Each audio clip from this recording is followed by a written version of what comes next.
அல்லேலூயா. ஆண்டவராகிய இயேசு கிறிஸ்துவின் இனிய நாமத்தினாலே உங்கள் அனைவரை வாழ்த்துவதில் நான் பெரும் மகிழ்ச்சி அடைகிறேன். தேவன் நல்லவர். அல்லேலூயா. எங்களது ரோச்சன் கங்கா ஊழியத்தின் சார்பிலும் உங்களை வாழ்த்துவதில் நான் பெரும் மகிழ்ச்சி அடைகிறேன்.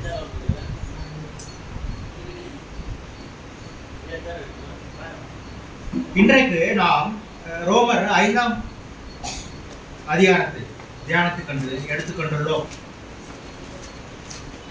ரோமர் 5ஆம் அதிகாரம், அதுல 1-8 வசனங்கள் அதில் நிறைய விஷயம் இருக்கிறது. இதுல நம்ம எப்படி விசுவாசத்தினால் நீதிமான் ஆகிறோம், இந்த சாத்தியம் எவ்வளவு பெரிய மேன்மை, இந்த நம்பிக்கையினாலே நாம எப்படி மகிழ்ச்சியா இருக்கிறோம், அதனுடைய மேன்மை என்ன, அது அர்த்தம் என்ன. இவ்விதமாக நாம் விசுவாசத்தினாலே நீதிமான்கள் ஆக்கப்பட்டிருக்கிறபடியால் நம்முடைய கர்த்தராகிய இயேசு கிறிஸ்து மூலமாய் தேவனிடத்தில் சமாதானம் பெற்றிருக்கிறோம். அவர் மூலமாய் நாம் இந்த கிருபையில் பிரவேசிக்கும் ஸ்லாக்கியத்தை விசுவாசத்தினால் பெற்று நிலை கொண்டிருந்து தேவ மகிமையை அடைவோம் என்கிற நம்பிக்கையினாலே மேன்மை பாராட்டுகிறோம். ஹல்லேலூயா. இவ்விதமாக நாம் விசுவாசத்தினாலே நீதிமான்களாக்கப்பட்டிருக்கிறபடியால் நம்முடைய கர்த்தராகிய இயேசு கிறிஸ்துவின் மூலமாய் தேவனிடத்தில் சமாதானம் பெற்றிருக்கிறோம். அவர் மூலமாய் நாம் இந்த கிருபையில் பிரவேசிக்கும் ஸ்லாக்கியத்தை விசுவாசத்தினால் பெற்று நிலை கொண்டிருந்து தேவ மகிமையை அடைவோம் என்கிற நம்பிக்கையினாலே மேன்மை பாராட்டுகிறோம். மேன்மைனா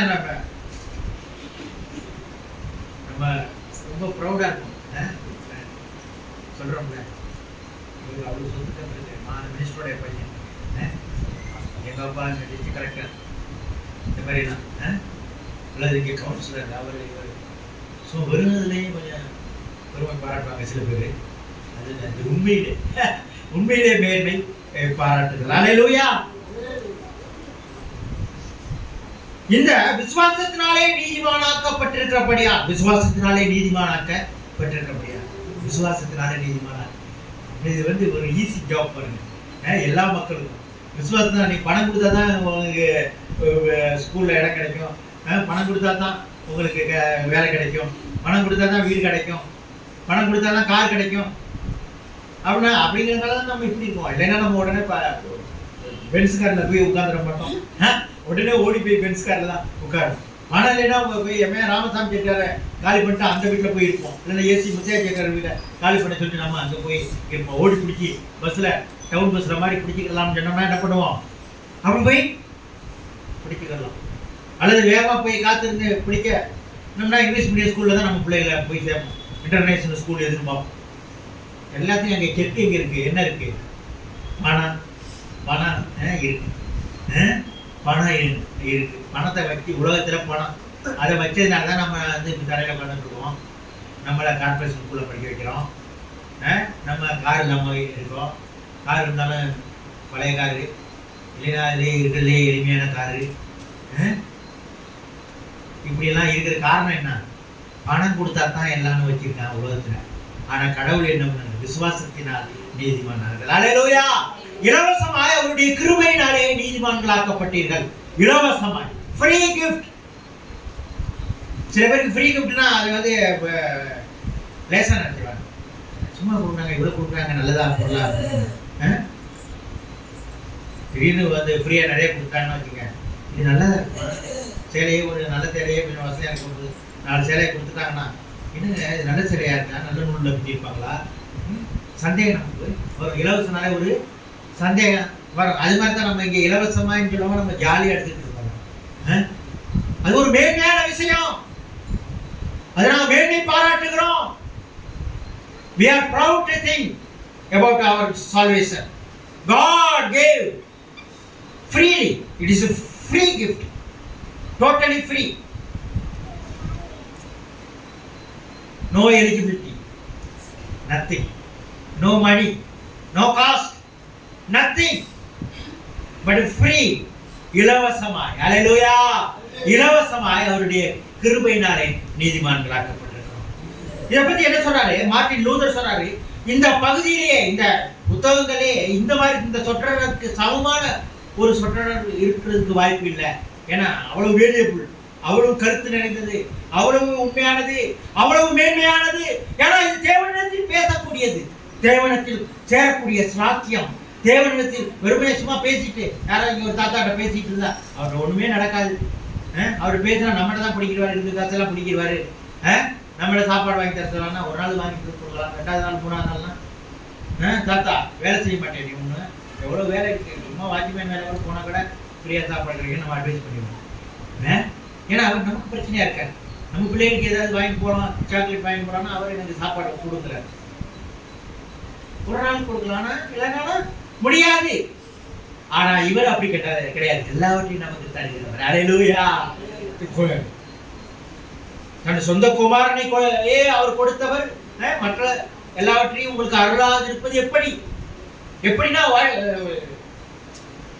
is any possibility not to give அப்படின்னு கேட்கிறார். அவர் தராம இருக்கிறதுக்கான வாய்ப்பே இல்லை சொந்த குமாரனை. இதுல ஃபர்ஸ்ட் பெனிஃபிட் என்ன சொன்னாங்க? Peace with God. Ignoring there not like peace with God. தேவனிடத்தில் சமாதானம். ஆனா தேவன் சமாதானம்னா கிறிஸ்தவர்களுக்கே அது என்னமோ சாதாரணமா நினைக்கிறாங்க. ஆனா சிலர் கிறிஸ்துவ அல்லாதவர்கள், கடவுளை அறியாதவர்கள், அவருக்கு இது தெரியவே இல்லை. அவர்களுக்கு இது தேவனோட சேர்ந்தாங்க சேராட்டினாங்க. கிறிஸ்துவர்கள் என்ன பண்றாங்க? நீதிமன்றம் ஆகிட்டோம் அப்படின்னா அப்படியா, சரி நீதிமன்றம் ஆகிட்டோம். சர்ச்சில் சொல்லுவாங்க நீதிமன்றம் ஆகுது, ரட்சிப்பு சந்தோஷம் அபிஷேகம் அந்நிய பேசுவாங்க. நீங்கள் எத்தனை வருஷமா தானே? நாங்கள் 40 வருஷம், எங்கள் அப்பா தாத்தா எல்லாம் இதே தான். முழங்கால் பாருங்க, கால் தான். என்னை ஒரு பிரசங்கம் பண்ண வர சொல்லி என்னை காலையில் 5 மணிலேருந்து என்னை விட மாட்டேங்கிறார். ஃபோன் பண்ணி ஐயா வரீங்களா, இன்னைக்கு வரீங்களான்னு கேட்டுக்கிட்டு இருக்கேன். இது இன்னும் இவ்வளோ தொந்தரவாக இருக்காரு அப்படின்னு சொல்லிட்டு தெரிஞ்சு வெறுப்பாக தான் இருந்துச்சு. இருந்தாலும் கிராமத்துக்கு போனேன். அங்கே போனால் அங்கே வந்து என்னுடைய முழங்காலை எடுத்து செக் பண்ணுறாரு. முழங்காலை பேட்டை தூக்கிட்டாரு. என்ன பண்ணுறீங்க? நீங்கள் எல்லாம் ஜெபம் பண்ணுறாங்களான்னு பார்த்தேன் அப்படிங்கிறார். அவர் சர்ச்சு நடத்துறதுக்கெல்லாம் அவருக்கு சபையே நடத்தவே தெரியல.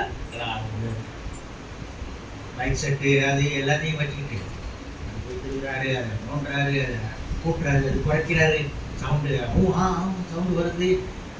அது பயங்கர ரிப்பேராக இருக்கு, பேசும்போது பயங்கர இடையூறாக இருக்கு. அது பேசிக்கே அவருக்கு தெரியல. கரப்படான சவுண்டு திடீர்னு வந்துருக்கு, வேதனையா. ஆனால் அவர் என்ன பண்ணுறாரு? நான் 5 மணிலேருந்து ப்ரே பண்ணுறான்னு பார்க்குறாங்க. இன்னொன்று என் முழங்கால் அதில் தழும்பு இருக்குதான்னு பார்க்குறாங்க. அங்கெல்லாம் நான் போயிருக்கேன். ஹல்லேலூயா. ஆனா இது விசுவாசத்தினால் நீதிமான் ஆகுது. ஆண்டவர் அதெல்லாம் பார்க்கறதே கிடையாது. ஹல்லேலூயா. உன்னுடைய தகுதியை அவர் பார்ப்பதில்லை. நீ எவ்வளவு ஜெபிக்கிற, எவ்வளவு உபவாசம் பண்ற, எவ்வளவு உண்மையா இருக்குங்கிறதெல்லாம் பார்க்கல. நீ அழுதுட்டினா அவர் ஏற்றுக்கொள்கிறார். ஹல்லேலூயா. எனக்கு ரட்சிங்க, நான் தவறு பண்ணிட்டேன், எனக்கு இந்த விடுதலை ஆக்குங்க, எனக்கு கடன் பிரச்சனையா இருக்கு, எனக்கு இந்த புருஷனோட சமாதானம் இல்லை, இந்த மனைவியோட சமாதானம் இல்லை, என் பிள்ளை காப்பாற்றுங்க, எனக்கு யாருக்கு அதை படிக்க வைக்க முடியல, அதை பணம் செலவழிக்க முடியல, ஆஸ்பத்திரிக்கு பணம் இல்லை, அழுதுட்டாங்க. கம்ப்ளீட் ஃப்ரீ, இலவசமாய். ஹல்லேலூயா. அவருடைய கிருபையினாலே நீதிமான்களாக்கப்பட்டிருக்கிறார். ஹல்லேலூயா. சோ இது முதல் பெனிஃபிட். இதை மோரிஸ்ங்கிறத பிரசன்ட் பெர்ஃபெக்ட் கண்டினியூஸ். இது ஒரு நேரத்தில் கொடுத்தா அப்படி இல்லை. ஒரு நாளைக்கு கொடுத்தா, ஒரு நாளைக்கு சாப்பாடு கொடுக்குறோம்னா பார்த்தா நம்ம கொடுத்துருவோம், சந்தோஷமா கொடுப்போம். 15 25 வரைக்கும் கூட கொடுப்போம். 2வது நாள் இருந்தாங்கன்னா 3வது நாள் இருந்தா எப்படி அந்த வெரைட்டிஸ் எல்லாம் வருது, கருகாம வருதா, நல்லா வருதா, அன்பு பிளேட் எப்படி வைக்கிறாங்க, டப்புன்னு முதல்ல போகாம பணிவா இருக்கு. முதல் நாள்லாம் மரியாதை இருக்கு. 2வது நாள் 3வது போனா நமக்கு காய்கறி வாங்க காசு இருக்கா, அரிசி வாங்க பணம் இருக்கா, அவருக்கே கேட்குறா. அதுலேயே பயந்து வர்றது. ஏதோ ஒன்று இங்கே பிரச்சனை இருக்கு, நம்மளை காலி பண்ணுறதுக்கு பார்க்குறாங்க. இருக்க முடியாது, சாப்பிட முடியாது. அன்பு அந்த உபசரணை குறைவு இருக்கிறாங்க. யார் வீட்லையும் நம்ம இருக்க முடியாது. ஆனால் தேவன் எல்லாவற்றையும் செய்கிற தேவன். Morris the present perfect continuous சொல்றாரு. அது இன்றைக்கு மட்டுமல்ல, எப்பொழுதுமே அது தொடரக்கூடிய, எப்பொழுதுமே அது நாட் பிரேக்கிங். இந்த ரிலேஷன்ஷிப் எப்பொழுதுமே அது ஒளியானது, அது முறிந்து போவதில்லை. அந்த அன்பு நிலையானது. எவ்வளவு காலமா நம்ம பின்பற்றுறோம், எவ்வளவு காலமாக அவரை கேட்கிறோம், ஆனா அவர் கொடுத்துக்கிட்டே இருக்கிறார். Hallelujah. Present perfect continuous. Hallelujah. தேவன் கொடுத்து கொண்டே இருக்கிற தேவனாய் இருக்கிறார். ஹல்லேலூயா. ஸ்பர்ஜன் சொல்றாரு, அவரை பற்றி நான் சொன்னேன். எவ்வளவு 3000 பிரசங்கங்களை உண்டாக்குனவர். அப்ப 1872 பயங்கரமான பிரசங்கம். அவர் சொல்றாரு, a sin hating soul is God loving soul. If sin never distresses you, God has never favored you. பாவத்தை வெறுக்கிற ஒரு ஆத்மா தேவனை நேசிக்கிற ஆத்மாவா இருக்கும்.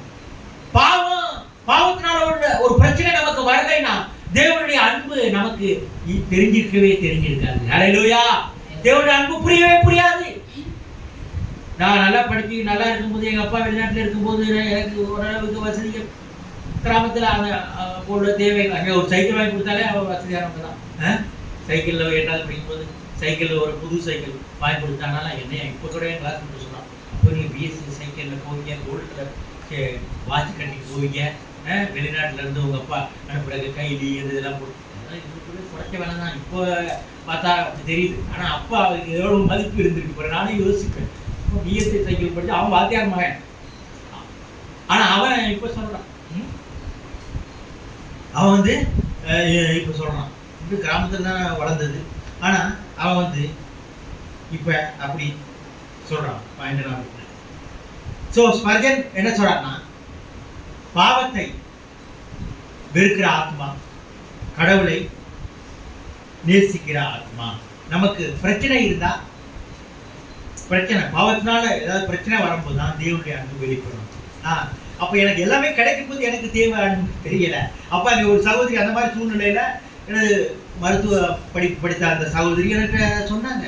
ஆனால் பைபிளை தூக்கி பறிச்செடுச்சிருக்கேன், அவங்களுக்கு போய் திருநெல் வச்சு கொடுத்துருக்கேன்.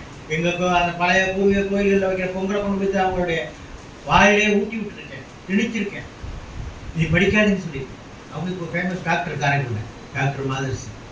அப்போ நான் நல்லா இருக்கும்போது கேட்குறேன், கேட்குறேன். ஆனால் படிக்க அங்கே எனக்கு எல்லாம் முடியும் இருந்தேன். ஆனால் ஒன்றுமே முடியலை. மொத்தத்தில் காலி, வேஸ்ட்டு. எல்லோரும் மதிச்சாங்க, இன்ஜினியரிங் காலேஜில் படிக்கலாம், நல்லா அவங்க வீட்டில் மெட்ராஸ் பக்கத்தில் படிக்க வைக்கிறாங்க அப்படின்னுலாம் ஒரு பேர் இருந்துச்சு. எலக்ட்ரிக்கல் இன்ஜினியரிங் யாரும் அப்போ படிக்கல, எல்லாம் சிவில் தான் படிச்சுட்டு இருக்காங்க. அப்போ கிராமப்புறங்களில் இன்ஜினியரிங் படிக்க வைக்கிறதே பெரிய விஷயம். எங்கள் ஊரில் நான் தான் முதல் இன்ஜினியர். ஆமாம், எங்கள் கிராமத்தில். ஆனால் என்னன்னா பெருமை, அது சும்மா உண்மை இல்லாமலே பயங்கர பெருமை. அது இதில் அது படிப்பு ஒன்றுமே இல்லாமல் போகணும். அப்போ எனக்கு முடியாதுங்கிற நிலை, எனக்கு கண்ணீர் வரக்கூடிய நிலை, என்னை மதித்தவங்களாம் என்னை கேவலமாக பார்த்த நிலை, எல்லாரும் ஆளுக்கால் நம்மளோட கீழே இருக்கவங்க படிக்காத பாட்டி கூட எனக்கு அட்வைஸ் பண்ணும், உங்கள் அப்பா இந்த மாதிரி சம்பாதிச்சு கொடுத்தாரு, என்னப்பா இப்படி ஆகிட்டேன். அப்புறம் அவங்க எங்கள் சொந்தக்காரங்க தான். அவங்க என்னை பார்த்து நான் ஆள்லாம் ஒல்லியாகிடணும். அப்போ நான் பஸ்ஸுன்னு நல்லா இருக்கும்போது பார்த்தா மறுபடியும் பஸ்ஸுன்னு ஆனோன்னு பார்க்கும்போது என்ன இப்படி ஆகிட்டேன், உனக்கு என்ன கவலை இந்த வயசில் அப்படியே இன்னொரு சகோதரி அவங்க கண்ணீரே வந்து என்ன இப்படி எல்லாம் போச்சு. மானம் மரியாதை கௌரவம் எல்லாம் போச்சு. அப்பதான் கடவுள் பேசுறார். ஹல்லேலூயா. அப்பதான் கடவுள் பேசுறார். 2வது வசனம், இந்த ஸ்லாக்கியத்தை நாம் பெற்றிருக்கிறோம். We have access. இந்த ஸ்லாக்கியத்தை பெற்றிருக்கிறோம். The access not just in your standing grace, but into the court of heaven of prince. அதாவது இது ஏதோ கிருபையில் நிலைத்திருக்கிறது அல்ல, இது பரலோக தேவனிடத்தில் சமாதானமாகிறது. அவருடைய கோர்ட்ல போய் நிக்கிறதுக்கு கொடுக்கிற தகுதி பரலோகத்தில். நான் இது பரலோக கோர்ட். டெவில் கோர்ட் உங்களுக்கு தெரியுமா? டெவில் கோர்ட் நான் சந்திச்சிருக்கேன். டெவில் கோர்ட் சின்ன சின்ன தவறுகளை செஞ்சு அந்த மாதிரி என்ன பிடிச்சிருக்காங்க. டெவில் கோர்ட் அது மாட்டினா நம்ம என்ன பண்ணுவான், நம்மளை என்ன பேரை கெடுக்கணுமோ அதை தான் ஆகும். நம்ம என்னென்ன அவமானப்படுத்துவோமோ எல்லாம் கேள்வி வைப்பான். நம்மளை பேசுறதுக்கே தகுதி இல்லாத நம்மகிட்ட பேசுவான். நமக்கு எந்த விதத்திலையும் அவன் தகுதியே இல்லாத நமக்கு அறிவுரை சொல்லுவான். உன் பேரை கெடுப்பேன், உன் ஊர்ல போய் பேரை கெடுப்பேன், உனக்கு ஆபீஸ்ல பேரை கெடுப்பேன். அப்படியே அவன் சூசைட் பண்ணிக்கிற அளவுக்கு அதுதான் டெவில்ஸ். ஆனா கிருபை நிறைந்த கடவுளுடைய நீதிமன்றம்னா நீ என்ன தப்பு பண்ணாலும் அவனை கெடுக்காம, அவன் பேரை கெடுக்காம, அவன் எந்த விதத்திலையும் செத்து போயிடாம, உலகத்துல நித்திய ஜீவனை கொடுத்து, அவன் எல்லாத்தையும் மன்னித்து, எல்லா கடனையும் அடைத்து, எல்லா நோயிலையும் இருந்து மீட்டு, எல்லா சமாதானம் இல்லாத சூழ்நிலையெல்லாம் மீட்டு, அவன் மறுபடியும் வாழ வைக்கும்படியாக அவன் தவறுகளை எல்லாம் மன்னித்து முழுவதுமாக டோட்டலி ரீஃபார்ம்டு கண்டிஷன், புது விதமாக, புது மனிதன். இப்பதான் பழகின ஒரு குழந்தையை ஏற்றுக்கொள்ளுகிற மாதிரி அவர் செய்ய தவறு யோசிக்க, ஒரு பாவத்தை எண்ணி பார்ப்பதில்லை என்று சொல்லி அந்த கர்த்தர், அல்லேலூயா, அவர்தான் நம்மளை ரட்சித்திருக்கிறார். அல்லேலூயா. இதுதான் பெரிய சாட்சியம் என்று சொல்லப்படுகிறது. It is access. இது ஒரு பெரிய சாட்சியம், இது ஒரு பெரிய மார்க்கம் என்று சொல்லப்படுகிறது. அல்லேலூயா. யோவான் 10:9 சொல்கிறது,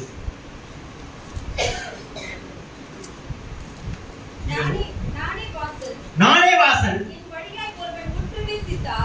அவன் ரட்சிக்கப்படுவான், அவன் உள்ளும் புறமும் சென்று மேய்ச்சலை கண்டடைவான்.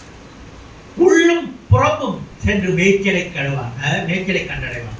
அல்லேலூயா. பாருங்க, அவன் ரட்சிக்கப்படுவான். ரட்சிக்கப்படுவான்னா எல்லா பிரச்சனையிலிருந்து காப்பாற்றப்படுவதுங்க. சுருக்கமா சொன்னோம்னா, நீங்க கடைசியில மரணம் வயதான பிறகு வந்தா கூட அது மரணம் மற்றவங்களுக்கு தான் மரணம், நமக்கு நித்திய ஜீவன். அல்லேலூயா. நம்ம கடவுளுக்கு போற பாக்கியம். அது மட்டும் இல்ல, அதுக்காக அது வரைக்கும் காத்துட்டு இருக்கணும்ல. இப்ப வாழ்க்கைக்கு உங்களுக்கு எல்லா தேவையும், இப்ப உங்களுக்கு என்ன தேவையோ அது எல்லாம் கடல்ல பிரச்சனைய மாட்டீங்களா? நான் அப்படியே ஒரு பொது சொல்ற, அவர் கட்டி முடித்து விட்டார். கட்டணம் தான் இருக்கும், ஆனா அவர் கட்டி முடித்து விட்டார்னு விசுவாசிங்க. ஐயோ, நம்ம கட்டப்படிக்கலையே, நம்ம போய் தூக்கம் கொடுத்துருவோம், அல்லது நம்ம செத்துருவோம், மருந்து கொடுத்து செத்துருவோம், அல்லது மொத்தமா எல்லா குடும்பத்துக்கும் மருந்து கொடுத்துருவோம், அல்லது ஊரை விட்டு ஓடி போயிடுவோம். இப்படிதான் சாத்தான். ஆனா பைபிள் வசனம் தெரிஞ்சு, கடவுளால எல்லாம் முடியும் தெரிஞ்சு, கடவுள் ரட்சிக்கப்பட்ட அந்த தன்மை என்னங்கிறது, அந்த அதிகாரம் என்னங்கிறது தெரிஞ்சிருந்தா என் தேவன் தேவைகளை சந்திப்பார். அல்லேலூயா. அவர் என்ன கடனை தீர்த்து விட்டார், என் நோயை தீர்த்து விட்டார், உறுதியா இருக்கணும். சூழ்நிலை அப்படித்தான் இருக்கும். சூழ்நிலை தெரியாது, அவர் பிழைக்க மாட்டான்னு சொல்லுவான், அவனை ஸ்கூல்ல சேர்க்க மாட்டான்னு சொல்லுவாங்க, வேலை கிடைக்காதுன்னு சொல்லுவாங்க, அவன் படிக்கவே மாட்டான்னு சொல்லுவாங்க, வீடை நீங்க கட்ட முடியாதுன்னு சொல்லுவாங்க, நீங்க சபையை நீங்க கட்ட முடியாதுன்னு சொல்லிட்டு எழுதி கூட கொடுப்பாங்க. நீங்க வயதானவங்கனால உங்களால முடியாதுப்பாங்க. 100 வயது கிழவனும் வாலிபன் என்று எண்ணப்படுவான். பைபிள் வசனம் சொல்லுது. கடவுளால எல்லாம் முடியும். அல்லேலூயா. நான் சொன்ன 95 வயசுல ஒருத்தர் வேலைக்கு போறாரு. அவர் வேலைக்குன்னா அவர் சும்மா லேபர் கிடையாது, யார்கிட்ட போய் கூலிக்கு வேலை செஞ்சு பிழைக்கிறதுக்காக, ஆயிரக்கணக்கான நாட்களுக்கு வேலை கொடுக்கறதுக்காக நான் முன்னெடுத்து போறேன், நான் கதவை திறக்கிறேன், அந்த டயத்துக்கு போய் திறக்கிறேன் அப்படின்னு அவர் சொல்றாரு. அல்லேலூயா. தேவன் நல்லவர். அதனால இப்படிப்பட்ட சாட்சியம். ஏதோ நித்திய ஜீவன் அப்படி இல்லை. சில பேர் நித்திய ஜீவன் மறந்துட்டாங்க, அது தப்பு. ஆனா வெறும் நித்திய ஜீவன் தான், நான் அப்படியே இருப்போம், ஒண்ணுமே இல்லை, எதுவும் கிடையாது அப்படி இல்லை. இப்போ வாழ்க்கைக்கு தாங்க ஆண்டவர் உங்களுக்கு. இப்ப தேவையில்லாம உங்களுக்கு அப்ப நித்திய ஜீவனுக்கு அது சொல்லல. இப்ப நீங்க ராஜாவா ஆக்கணுங்கிறது அவருடைய எண்ணம். இப்ப உங்களை தலைவரா ஆக்கணுங்கிறது அவருடைய எண்ணம். இப்ப நீங்க 4 பேருக்கு வேலை கொடுக்கணுங்கிறது அவருடைய எண்ணம். நீங்க என்ன சூழ்நிலை இருந்தாலும் யோசிச்சா நடந்துடும், யோசித்தாலே நடந்துடும். யோசிச்சு சும்மா சின்ன காரியங்கள் செய்தா கூட எப்படி தலைவராகிறது ஆண்டவர் சொல்லியிருக்காரு. இது நடக்கட்டும், முதல்ல ஜெபம் பண்ணணும். வீட்டுல குடும்ப ஜெபம், தனி ஜெபத்துல பண்ணணும். அதுதான் தண்ணி ஊத்துறது. சமாச்சாரம், விசுவாசம். அங்கே அதை செய்ய மாட்டேன்னு சொல்லிட்டு அதே செய்ய மாட்டேன்னா ஒன்றும் செய்ய மாட்டேன்னா, ஃபர்ஸ்ட் விரும்பணும். விரும்பினா தானே நடக்கும். மரம் வைக்கணும்னா முதல்ல விதைய கொண்டு வந்து வைக்கணும், தண்ணி ஊற்றணும். அது வராது, ஒரு வாரம் வராது, 10 நாள் கூட வராது. அப்புறம் வரும். அப்புறம் சின்னதாக வரும், லேதாக காலை மிச்சு அதை சின்ன பிள்ளை கூட பிடிக்க போட்டுரும். ஆனால் அது கொஞ்சம் பாதுகாத்து கொஞ்சம் பண்ணிட்டா அதுக்கட்டி மேலே வரும். அதுக்கட்டி இவ்வளவு மாம்பழமா, ஐயோ மல்கோவா மாம்பழமா, இவ்வளவு காய்ச்சி கிடைக்க. அதை காப்பாற்றுறது எப்படி? எல்லாரும் வந்து கடிக்கும், அணில் கடிக்கும், என்னென்னமோ வந்து கடிக்கும். அதை காப்பாற்றுறது கஷ்டம். ஆளுகள் நல்லா இருந்தால் எல்லாருக்கும் பிடிக்கத்தானே செய்யுது. ஃப்ரூட்ஸ் சூப்பராக இருக்குது. வலுவலுன்னு நாங்கள் ஒரு இடம் வாங்க நடந்துருக்கோம். அங்கே பார்த்தா மாம்பழத்தில் பார்த்தா அப்படியே இருக்குது. நானே போய் பிடிக்கலாமாங்கிற மாதிரி ஆசையாக இருக்கும். அவ்வளவு அதில் யாருமே இல்லை. பார்த்தா சூப்பராக இருக்குது. இதெல்லாம் கேட்டெல்லாம் போட்டிருக்கான், செக்யூரிட்டியெல்லாம் இருக்குது. பார்த்துட்டு சும்மா வர வேண்டியது. ஆனால் ஆசை நமக்கு வளர்த்தான். நல்லதை பார்த்தா எப்போ என்ன இருக்கும், ஆசை வளர்த்தான் செய்யும். அது மட்டுமல்ல, இந்த கடவுள் வந்து the friendly with God not to be taken away in later time. அவர் ஊழியஸ்ங்கிறவர் சொல்றாரு. அவர் வந்து நமக்கு நண்பரா இருக்காரு. எதிர்காலத்துல இந்த ரிலேஷன்ஷிப்பை எடுத்து போடுறவர்கள முறிக்கிறது. நமக்கு எவ்வளவு ரிலேஷன்ஷிப் இருக்கு, ஏதாவது போயிருக்கா? நான் ஏதாவது போயிருக்கா? நிறைய ரிலேஷன்ஷிப் நம்ம பிறந்ததுல இருந்து பாக்குறோம். ரொம்ப நேர்த்தாலாம் பார்த்தா அவனை பார்த்தாலே அடிக்கலாங்கிற மாதிரி இருக்காங்க, கோபத்தில் இருக்க வெறுப்பா இருக்காங்க. அவன் வீட்டுக்கு நான் போகவே மாட்டேன் அப்படின்னு இருக்கவங்க இருக்காங்க. அவன் வரவே கூடாது, அவன் வந்து அங்கே விளக்கமான செருப்பு தான் இருக்குது அவங்களுக்கு உட்கார்ந்துருக்கவங்களாம் இருக்காங்க. கிறிஸ்துவர்களே அப்படி இடம் இருக்காங்க. எவ்வளோ பேர் ரிலேஷன்ஷிப், எவ்வளோ நண்பர்கள். என்னோட நல்ல ஒரு நண்பர், கிறிஸ்துவ நண்பர், கிறிஸ்துக்குள்ள நடத்தினவங்க பல முழுவதும் நான் நண்பர்களாக இருப்பாங்கன்னு நினைச்சேன். ஆனால் அது கசப்பணும், எப்படியோ அது வருது. அது சாத்தானுடைய வேலையே கசப்பை உண்டு பண்ணுறதான். எவ்வளோ நல்ல ரிலேஷன்ஷிப் இருந்தாலும் அவன் அதுக்குள்ள அந்த சாத்தான் வந்து பூந்து ஒரு காரியத்தை கெடுக்கும். அது நல்ல கிறிஸ்தவர்களுக்கு புரியும். எவ்வளவு நல்லதா இருப்போம், ரொம்ப அன்பாக பேசுவோம், ரொம்ப பணிவாக இருப்போம், ரொம்ப மதிப்போம், ரொம்ப கொடுப்போம், எல்லாம் செய்வோம். இருந்தா கூட அவர் இப்படி பண்ணிட்டாங்க, அதோட அவ்வளோதான் அப்படின்னு சொல்லிட்டு பிரேக் ஆகிடும். சின்ன காரியம் வந்து அந்த ரிலேஷன்ஷிப் போயிடும். ஆனால் இது அப்படி கிடையாது.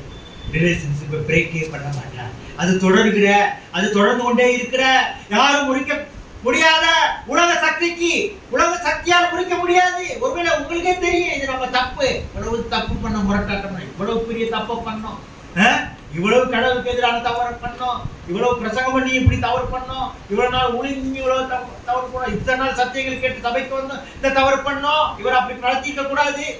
எல்லாம் நம்ம செஞ்சு நம்மளே நம்மளையா அக்கிரமக்காரன் நடத்த கூட கடவுள் நம்மளை நேசிக்கிறார். அல்லேலூயா. தாவீது பாருங்க, பெரிய தவறு பண்ணான். ஆனா பெரிய தவறை பற்றி அங்க பேசப்பட்டாலும் அவன் செஞ்ச நல்லது பற்றி தான் அதிகமா பேசப்படுறான். அல்லேலூயா.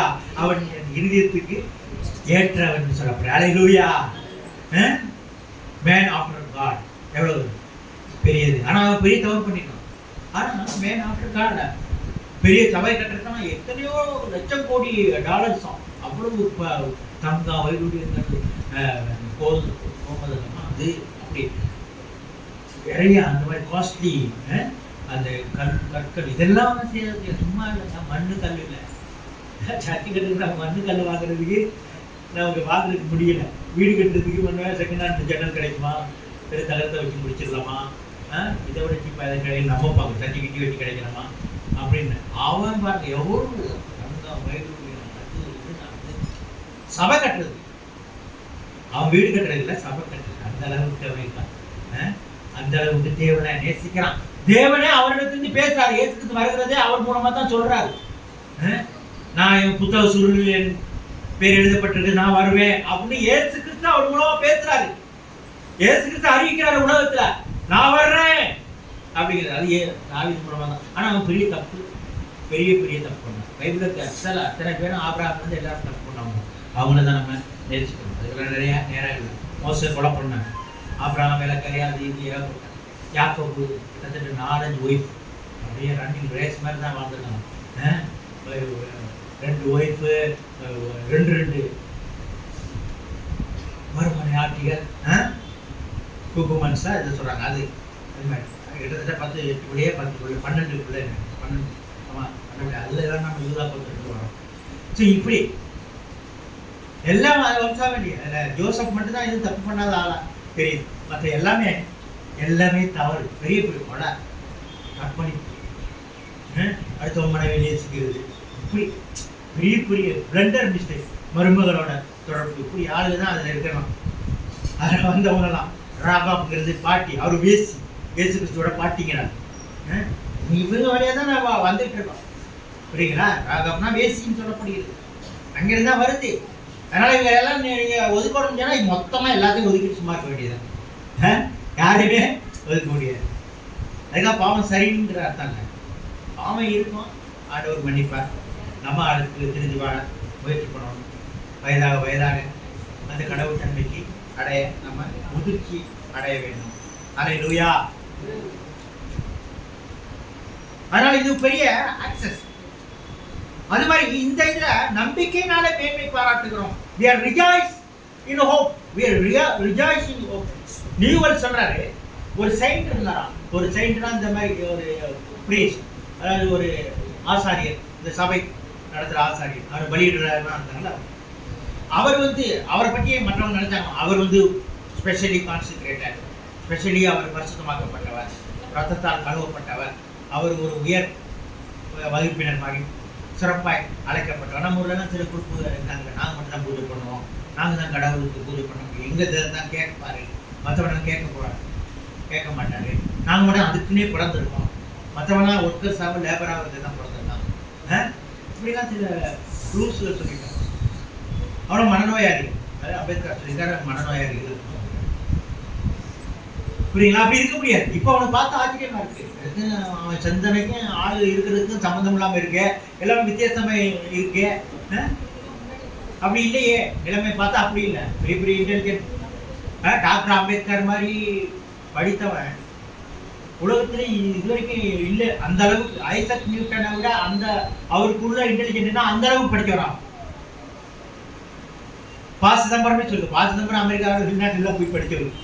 அவர் பெரிய கோடீஸ்வரனுக்கு கோடீஸ்வரன், வேங்கையே உண்டாக்குனாங்க அவர் தாத்தா. அவர் போய் வெளிநாட்டில் படித்தவர். அவர் சொல்றார், ஐசக் நியூட்டனுக்கு சமமான அந்த அறிவு, பெரிய கண்மொழிக்கு அறிவு அம்பேத்கருக்கு இருந்து சொல்றார். அவர் படித்த இந்த உலகத்திலே 20 டாப் அறிவாளிகளில் அவர் ஒருத்தர். இப்போ லேட்டஸ்டாக லண்டனில் சொல்லி அது இந்தியாவில் சொல்ல மாட்டேங்க, ஆனால் அங்கே சொல்கிறான், அங்கே சொல்கிறான்.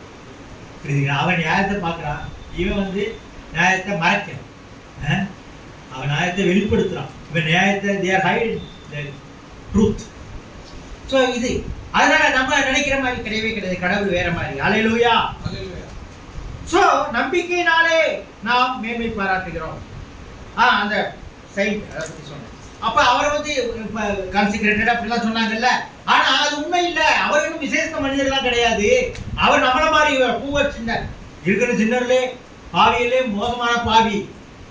அவர் ஏதோ பாஸ்டா இருக்கிறனால அவர் பெரிய ஆளுன்னு அர்த்தம் கிடையாது. பிரசங்கம் பண்ணுறதுனால அவர் பெரிய ஆள். பிரசங்கம் பண்ணுறது பார்க்கலாம், என்ன படு வேதனையில் இருந்த ஆளு தான் வர்றாங்க. யாரு எல்லா பாத்திரம் பாருங்க, 2 சட்டை தான் இருந்துச்சு. ஒருத்தர் வாழைப்பழம் தோலை சாப்பிட்டேன்னாங்க, நங்கனூரில் ஒருத்தர் சொன்னார். அவர் ஒருத்தர் போட்டெல்லாம் போட்டுக்கிட்டு அவர் சொன்ன விஷயம் பார்த்தா, நான் குப்பமேட்டில் இருந்தேன், வாழைப்பழம் தோலை சாப்பிட்டேன் அப்படின்னாரு. அப்போ நான் நினைச்சேன், நமக்கு சாப்பாடு இருக்கு பரவாயில்ல, அவர் வாழைப்பழம் தோலையே சாப்பிட்டு இருக்காரு அப்படின்னு. அப்படியெல்லாம் இன்னொரு பாத்திரம் 2 கையில் இருந்து இன்னொருத்தர் கொடுத்தேன், எனக்கு கை கூட இல்லை, ஏன்னா சோப்பு இல்லை, சோப்பு திருட்டுன்னு ஒரு பாத்திரம் அலைச்சிருந்த போது சோப்பை நான் திருடிட்டேன் அப்படிங்கிறேன். கடையில் போயிருக்கும்போது எடுத்தேன். புரியுதுங்களா? ஆனால் அங்கே நான் திருவள்ளூர் சைடில் ஒருத்தர் ஏதோ ஒரு சாதாரண ஸ்லம் ஏரியாவில் இருந்து ரசிக்கப்பட்டிருக்காரு. அவர் குப்பையில் படுத்துருந்தேங்கிறாரு, அது வந்து படுத்த சாப்பாடு இல்லைங்கிறார். அவரு போஸ்டர் பார்த்தாரு, மோசமாக சொல்கிறார். இப்போ பார்த்தா கோட் சுத்தலாம் போட்டுருக்கேன், எல்லாம் கேட்குறேன். இப்படிப்பட்டவர் தான் ரசிக்கப்பட்டிருக்கு வர்றாங்க. நல்லா இருக்கவன் ஓரளவுக்கு டீசெண்டாக, ஏற்கனவே கணக்கு சிக்கனை சேமிப்பு செலவழிக்க மாட்டேன், சேமித்து வைப்பேன், எதிர்காலத்தினா அது மாதிரிலாம் ரசிக்கப்படவே மாட்டான். அவன் பக்காவாக இருக்கணும். அவனுக்கு ஏன்னா பிரச்சனை இல்லை, அவன் கொஞ்சம் வயசுஃபுல்லாக இன்டலெக்சுவலாக யோசிக்கிறான். இதெல்லாம் பிரச்சனைன்னு புரியுது, அவனால் ஏற்கனவே சேவ் பண்ணி வைக்கிறான். அதனால் அவனுக்கு பிரச்சனை இல்லை. அவனுக்கு போய் போனால் உனக்கெல்லாம் கையெழுந்த மாட்டான். உனக்கெல்லாம் யார்கிட்டையும் போய் நிற்க மாட்டான். ஏன்னா அவனுக்கு ஒரு கௌரவம். அவன் வேஸ்டி கட்டிட்டு வீட்டில் இருந்தாலும் நான் பட்னியாக தான் வீட்டில் இருப்பேன், அவன்கிட்ட கேட்க மாட்டேன். நம்மளால எல்லாத்தையும் போய் கேட்குறாங்க. நான் வர போகிறவனேலாம் அவன் கொடுப்பாரா, இவர் கொடுப்பாரா, அவர் கொடுப்பாரா, எல்லாத்தையும் ஏங்குறான். கேட்கறத பற்றி வெக்கமே படலான்னு 500 ரூபா கொடு. அங்கே ரோட்டில் கூட எல்லாரும் கேட்கறதுக்கு மாதிரி கூட தனியாக கூட போய் கேட்கறதுங்க, ஊரே பார்ப்பான். இப்போ கடன் கேட்குறாங்க, அண்ணா 500 ரூபா கொடு, தலைவா 500 ரூபா கொடு, தலைவா எனக்கு ஒரு டீ வாங்கி கொடு. நம்ம என்ன பண்ணுறோம், டீ உண்மையை கேட்டால் கூட உண்மையில கேட்குறாங்களா, சும்மா ஃபார்மாலிட்டி கேட்குறாங்களா, 2 தடவை கேட்குறாங்களா, உண்மையிலே வேண்டி விரும்பி கேட்குறாங்களா, இல்லை அவர் மாட்டேன்னு சொல்லிட்டு போயிடுவாரு அதுக்காக கேட்கணும் கேட்குறாங்களா? நம்ம கொஞ்சம் யோசிக்கிறோம். வீட்டுக்கு கூப்பிட்டா கூட அப்படிதான் நம்ம யோசிக்கிறோம். தேவன் நல்லவர். அல்லேலூயா. So glory in tribulation. அடுத்து 3 நாள். அது மாத்திரமல்ல, உபத்திரவ பொறுமையையும் பொறுமை பரீட்சையையும் பரீட்சை நம்பிக்கையும் உண்டாக்குது என்று நாங்கள் அறிந்து உபத்திரவங்களிலே மேன்மை பாராட்டுகிறோம். உபத்திரங்களிலேயும் மேன்மை பாராட்டுகிறோம். இது பாருங்க இன்ட்ரெஸ்டிங். உபத்திரம் ஏங்க கஷ்டப்படும் போது நம்ம மேன்மை பாராட்டுறோமா? கட்டி இல்லை, கூழ் இல்லை, சாப்பாடு இல்லை, ட்ரெஸ்ஸு கிடைக்க ட்ரெஸ்ஸு, கிறிஸ்மஸுக்கு ட்ரெஸ் இல்லை, முழுகுது வீடு, பெட் இல்லை, அப்படியே முதுகெல்லாம் குத்துது. கல்யாணம் பார்த்தா ஒரே நாசம், படுக்க முடியல, துவைக்கிறது இல்லை. அதெல்லாம் வறுமையினால இல்லை, இது சோம்பேறித்தனத்தினால. ஒரு கல்யாணம் கூட துவைச்சு காய போட்டு தூங்கணும். அது வந்து வறுமையினால வர பிரச்சனை இல்லை. இது வாழ விரும்பாதது பிரச்சனை. நல்வாழ்வை விரும்பாது, சுகவாழ்வை விரும்பாது, அதை அனுபவித்து பார்க்காத. அனுபவித்து பார்த்து தான் எனக்கு சுகவாழ்வு நல்லா இருக்கணும். நம்பிக்கை மாட்டேன், எனக்கு அப்படியே இருக்குங்க. அது பரவாயில்ல, நாற்று அடித்தாலும் பரவாயில்லைங்க. சோபரை பூரா அப்படியே பணியன் இல்லாமல் உட்காந்து அப்படியே நாற்று அடிச்சு அவங்க வீட்டிலேருந்து அங்கே வர்றவருக்கே நாற்று அடிச்சு போனாங்க, நான் கவலையே பட மாட்டாங்க. அதில் தாங்க உட்கார சொல்லுவோம் அப்படின்னு சொன்னால் அதில் ஒன்றும் இல்லை. அது நோவா இருக்குல்ல, அது வாங்குறது பெரிய விஷயம். அது சுத்தமாக வச்சுக்கிறாது உங்கள் பிரச்சனை, புரியுங்களா? நீங்கள் நினைச்சீங்கன்னா சுத்தமாக வச்சுக்கலாம். அது ஸ்மெல் வருதுன்னா மணி போட்டுட்டு உட்காரணும். ட்ரெஸ் வீட்டுக்கு போகிற ட்ரெஸ் இருக்கணும். எப்போவும் சபரிச்சுட்டு போட்டுலாம் போட்டுட்டு போனால் எப்படி சாத்தியமாகுது? சான்ஸே இல்லை. சபரிச்சுட்டு போடும்போது போடணும். என்னை காலையில் 5 மணிக்கு ஒரு பிரசன் இது ப்ரேயர் பண்ண போனேன் ஒரு சர்ச் ஃபேமஸ்க்கு. 5 மணிக்கு போனால் நான் வந்து வாக்கிங் போகணும். அதுக்காக அடுத்து ட்ராக் ஷூட்டு பனியன் போட்டிருக்கேன், வாக்கிங் ஷூ போட்டிருக்கேன். அப்போ நான் பிரசங்கம் பண்ணி கேட்டு பெருமையாக கேட்டா அங்கே சொன்னால் அந்த போதவர் என்ன சொல்கிறாரு, அவர் ட்ராக் ஷூட் போட்டிருந்தாரு பனியன், அதனால நான் பிரசங்கம் பண்ணேன் சொல்லலை அப்படின்னு ஒரு காரணத்தை சொன்னார். நான் அங்கே போகும்போது அந்த காலங்காலத்தில் வாக்கிங் போகல, ஒன்றும் குளிக்கலை, ஒன்றும் அப்போவா சம்பரிச்சுட்டா போட்டு போக முடியும். எல்லாமே ஒரே மாதிரி இருக்கணும்னா என்னங்க இது? ஸ்டாலின் பாருங்க, காலையில் சைக்கிள் போடுறாரு, அவர் என்ன வெள்ளை நடந்து போகிற மாதிரி போகிறாரு. அவர் கரெக்டாக ட்ராக் ஷூட் போட்டு போகிறார். விஜய் சைக்கிள் போகிறாரு, அவர் என்ன சீமாவில் வர மாதிரியே போட்டு போட்டுட்டு கொடிகளாக போட்டு தூக்கி போட்டா போகிறாரு. அதுக்கு ஏற்ற மாதிரி சைக்கிளிங் போகிற மாதிரி தான் அவர் போவார். ஆனால் எது எப்போ அப்போ தான் கடவுள் நம்ம நினைக்கிறோமா இல்லையாங்கிறது தான் முக்கியம். ட்ரெஸ்ஸே முக்கியமாக அந்தந்த ஃபார்மல் ஃபங்க்ஷன்னா அந்த ஃபார்மல் ட்ரெஸ் வேணும், அது அவசியம் தான். ஆனால் எல்லா நேரத்துலையும் அப்படி இருந்தால் தான் சும்மா எப்பாச்சி ரெகுலர் ஜெபம் பண்ண வரும்போது பட்டு புடவை கட்டி நீட்டாக வந்தால் தான் ஜெபம் பண்ண வேணும்னா யாராச்சும் வருவாங்களா? சூசுலாக இருப்பாங்க அவங்களுக்கு. பட்டு புடவை துவைக்கிறதுக்கே அந்த அயன் பண்ணுறதுக்கே 100 ரூபா கேட்கறான், 150 ரூபா கேட்கறான். நான் இங்கே வந்து மண்ணில் வந்து உட்காந்துக்கிட்டு இவங்களுக்கு நான் ப்ரேயர் பண்ண வர்றது பெரிய விஷயம். இது வேறு பட்டு புடவை கட்டிட்டு வரணும்னு ஆளை தெரியும். ஆனால் எல்லா நேரத்துலையும் அப்படி இருக்கக்கூடாது. அப்படியே நான் சர்வீஸ் கூட நான் அப்படியே நைட்டி போட்டு அப்படியே வந்துடுவேங்க. அப்படியே சம்மர் ஒரே ஃப்ரீயாக வர்றேங்க.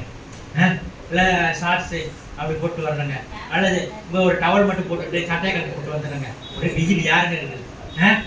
எங்கள் ஊரில் ஒருத்தர் இருந்தார், சட்டையை எடுப்பார், ஆனால் போடவே மாட்டார். இங்கேருந்து ஒரு 3-4 கிலோமீட்டர் போவார். அதை தோளில் போட்டுட்டேன். நாங்கள் அங்கே விளையாண்டுட்டு இருப்போம், சின்ன பிள்ளையா விளையாண்டுட்டு இருக்கோம். அப்போ எங்கிட்ட பேசிட்டு தான் போகிறேன்னா அப்படின்னு போவார். சட்டை செருப்பும் அவரை கையில் தான் வச்சுக்குவார். எப்படி ஆள் பாருங்க, அப்படி ஆளுலாம் நாங்கள் பார்த்து வளர்ந்துட்டோம். அப்படியே போவார். போய் வரும்போது அதே மாதிரி கரெக்டாக கொண்டாந்து போட்டு வர. அப்போ எப்படி எதுவுமே அவருக்கு சூட்டுக்கு தான் செருப்பு பயன்படுத்தலாம். முள்ளுக்கு தான் கிராமத்துல எல்லாம் இங்கெல்லாம் முள்ளுக்கெல்லாம் அவருக்கு கிடைக்காது. இங்கே ஒரே குப்பை தான் கிடக்கும். அங்கே காலை வச்ச முள்ளு இருக்கலாம், இருக்கலாம், சைக்கிள்லாம் அப்போ பஞ்சராக கிராமத்தில். அங்கே இங்கே அவளுக்கு பஞ்சராக இங்கே ஆணி தான் வருது, இப்போ கொஞ்சம் குறைவாக இருக்குது அந்த மாதிரி. அதனால தேவன் எப்படி இதை பயன்படுத்துறாலும் நம்ம ஆசைப்பட்டதான் நடக்கும். அந்த சாக்கியத்தை நம்ம ஆசைப்படணும், அந்த சந்தோஷப்படணும். அப்பதான் நீதிமானவன் யூஸ் ஆகும். நீதிமானவன் ஒரு ஒர்க் ஆகணுங்க. நீதிமான சரிங்க அப்படின்னு போனாங்க ஒர்க்காக நீ பயன்படுத்தணுங்க. நீ ஏசியை கொண்டாந்து வைக்கணுன்னா அதை ஆன் பண்ணி பார்க்கணும். அதை போயிட்டு 40ல் கொண்டு வச்சுட்டு ஆன் பண்ணி வச்சுட்டு சூடாக இருக்குன்னா எப்படி? அது என்னன்னு பார்க்கணும். ஐயோ அதுக்கு அட்லீஸ்ட் நார்மல் டெம்பரேச்சர் கொஞ்சம் கம்மியாக வச்சு தான் கொஞ்சம் ஈஸியாக வரும் அப்படின்னு பார்க்கணும். அது ஒரே சூடுங்க கொஞ்சம் அதை பற்றி விவரம் தான் தெரியணும். பயங்கரமா சூடாக இருக்குன்னா யூஸ் பண்ணதில்லை. 10 லட்ச ரூபா பேங்க்ல பணம் போட்டு அதை எடுத்து ஆக்கப்பூர்வமாக யூஸ் பண்ணதில்லை. ஆக்கப்பூர்வமாக இருக்கணும். அதை போய் 10 லட்ச ரூபாய் போட்டு இப்போ என்ன தேவை அப்படிங்கிறதெல்லாம் பார்த்து யூஸ் பண்ண தெரியும். சும்மா அதை வாங்கிட்டு 10 லட்ச ரூபாய் கொடுத்துனா 12 லட்ச ரூபாய்க்கு கார் வாங்கிட்டேன் பிரதர், பெட்ரோல் போட காசு இருக்கா பிரதர் அப்படின்னு கேட்டால் அதில் ஒன்றும் இல்லை பிரதர். யாராச்சும் தருவாங்கன்னு பார்க்குறேன். இங்கே சித்தப்பா நல்லா வசதியாக இருக்கான், அவன் தருவாங்கன்னு பார்க்குறேன். அவன் பெரிய காரை வச்சு ஓட்டி தான் இருக்கான். அவருக்கு பெட்ரோல் போடுவார், உனக்கு போடுவாரா? உனக்கு என்ன வருமானம்? நீ அந்த காரை வாங்கினீங்கன்னா நீ பெட்ரோல் போட முடியுமா? இல்லை ஃபோட்டோ போட்டு அதை போட்டுக்கிட்டு இருந்து தங்கி போட வழி இல்லாமல் இருந்தால் எப்படி இருக்கும்? அப்போ யோசிக்கும், இருக்கிற பிளானிங் அதெல்லாம் தெரியும். அல்லேலூயா. அதனால glory in tribulation. James 1:12. James 1:12, யாக்கோபு 1:12. மனுஷன் பாக்கியவான். அவன் உத்தமனின்றி விலகின பின்பு கர்த்தர் தம்மிடத்தில் அன்பு கூறுகிறவர்களுக்கு வாக்குத்தத்தம் பண்ணின ஜீவ கிரீடத்தை பெறுவான். பாருங்க, சோதனை தவிக்கிற மனுஷன் பாக்கியவான். பாருங்க, சோதனையில மேன்மை பாராட்டு, உபத்திரங்கள் மேன்மை பாராட்டுகிறாங்க. பவுல் சொல்றாரு, நான் பெரிய உபத்திரங்களை செஞ்சிருக்காரு. சாதாரண உபத்திரம் இல்லையா, ஏகப்பட்ட உபத்திரம், ஏகப்பட்ட கஷ்டம், ரியல் ஹார்ட்ஷிப்ங்கிறாங்க. அவர் சும்மா உபத்திரம் ஜாலிக்கு சொல்லல, நான் படாத பாடா அப்படின்னு நம்ம சொல்றோம்ல, அதெல்லாம் கிடையாது. அவர் அரெஸ்ட் பண்ணியிருக்காங்க, அவர் கம்பியில ஜெயில போய் கட்டி வச்சிருக்காங்க. அதே நேரத்தில் அவர் மகிமையான இதையும் செய்திருக்காங்க. புரியுங்களா? அவர் ராஜா மாதிரி அழைச்சிட்டு போயிருக்காங்க, ராணுவமே அழைச்சிட்டு போயிருக்கு. எனக்கு ஒன்றா வெளிநாட்டில் போகும்போது அப்படி தான், என்கிட்ட கார் இல்லை, ஒன்றும் இல்லை. நாங்கள் யார் வீட்டில் இருந்தோம் அவங்க கூட என்ன அந்த அளவுக்கு நடத்தலை. ஆனால் அவங்க 4-5 காரு எல்லாமே வீட்டுக்கு கொண்டு வந்து விடுறாங்க, கூப்பிட்டு போகிறாங்க. எல்லாமே பென்ஸ் காரு அல்லது BMW காரு. இங்கெல்லாம் நம்ம அதை வேடிக்கை தான் பார்த்துருக்கோம். நம்ம யாரோ ஒருத்தர் தான் வச்சிருப்பாங்க. கடவுள் அதை சொல்றாரு. அதே மாதிரி உபத்திரங்கள்ல மேன்மை ஸ்வர்லிங்கிற சொல்றாரு, ஒரு ஓடுறவராக இருந்தால் அவர் பாடுபட்டு ஆகணும், ஓடணும். போடுங்க, அது போடுங்க, இது நான் ஓட முடியுமா? ஓட முடியாது. பயிற்சி எடுக்கணும், மாற்றலாம், டெய்லி ஓடணும். இன்னொன்று, இதெல்லாம் செய்யும்போது ஒரு சுகம் இருக்குங்க. கஷ்டம்னு பார்க்கக்கூடாது. நீங்கள் ஓடிட்டு பாருங்க, வாக்கிங் போயிட்டு பாருங்க, அது பண்ண ஒரு சுகம், உடம்புலாம் ஒரு ஆக்டிவாக இருக்கு. நல்லா தூங்கி தருத்துடும். அது சொன்ன அப்படியே தூங்கி போயிடுது.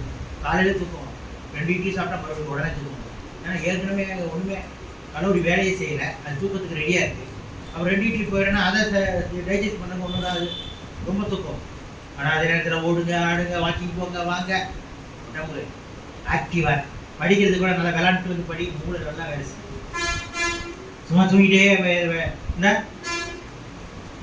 இதான் வேலை செய்ய. நல்லா விளையாட்டு வீரர்கள்லாம் பார்க்குறேன், நிறைய விளையாட்டு எல்லாம் பண்ணவங்கலாம் மறுபடியும் படித்தா ஷார்ப்பாக புரியும் அவங்களுக்கு. ஏன்னா மைண்டு அந்த இந்த பக்கம் அடிச்சு, அந்த பக்கம் அடிச்சு, இந்த பக்கம் அடிச்சு, பாலை எப்படி ஹேண்டில் பண்ணுறது, மூளை, ஃபிசிக் எல்லாமே சரீரமும் வேலை செய்யணும், மூளையும் வேலை செய்யணும். விளையாடும் போது 2 இந்த பக்கம் இந்த பக்கம் அடிக்கணும், இந்த பக்கம் கொஞ்சமாக அடிக்கணும், தூரமாக போயிடக்கூடாது, அவுட் ஆகிடக்கூடாது, எல்லாம் பார்த்து அப்படி அட்டன் பண்ணால் பிரெயின் வந்து என்ன ஆகுதுன்னா வேலை செய்யும்.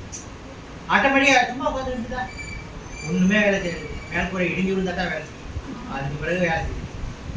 ஏன்னா அது இடி தலையில் விழுது, ரத்தம் வருது, இடிஞ்சிருச்சா அப்படின்னு அப்போ தான் நமக்கு வேலை செய்யும்.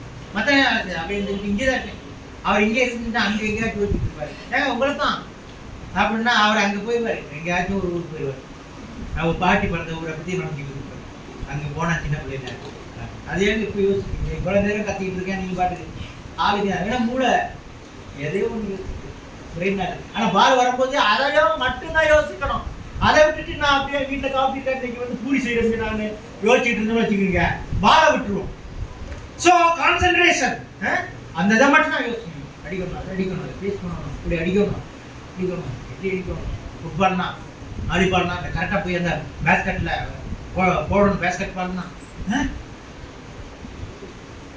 மூணு வேலை ஆக்டிவாக இருக்கிறவங்களுக்கு தாங்க வாழ்வு. அப்போ இல்லைன்னா வாழ்வு இல்லை. ஸோ அதனால் ரன்னர் ஓடணும், நீச்சல் அடிக்கணும். இராணுவத்தில் இருக்கவே இராணுவத்தில் உள்ள எதிர்ப்பு, இராணுவத்தில் தூங்கிக்கிறாங்களா, ரம் இதெல்லாம் கொடுக்குறாங்க, நல்ல ட்ரிங்க்ஸ் எல்லாம் கொடுக்குறாங்க, கரெக்டாக டிஃபன் லஞ்சு டைம் எல்லாம் கொடுக்குறாங்க. அதனால இராணுவத்தில் இருக்குன்னா எல்லாம் கொடுத்து எதுக்கு வச்சுக்காங்க. சண்டை வந்துச்சுன்னா உடனே போகணும், சுடணும். அதெல்லாம் வேணாங்க, ஏதோ இட்லின்னு தாங்க சாப்பிட்டு அங்கே இருந்துடுறேன். எனக்கு இட்லி தான் பிடிக்கும், எனக்கு சப்பாத்தி எல்லாம் பிடிக்காது. அவன் சப்பாத்தி கொடுத்தாலும் சப்பாத்தி சாப்பிட்டு தான் ஆகும்.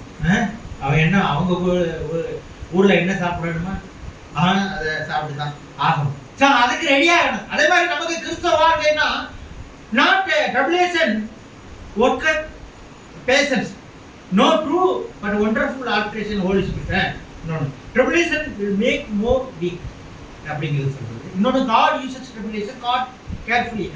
No tribulation free Christian life. உபத்திரம் இல்லாத ஒரு வாழ்வே கிறிஸ்தவ வாழ்வே கிடையாது. கிறிஸ்தவ வாழ்வே இல்லை, உபத்திரம் இருக்கு. அது மாதிரி புரியும். எல்லா மனுஷனும் உபத்திரம் இருக்கு, அதெல்லாம் பயப்படக்கூடாது. ஐயோ உபத்திரமா,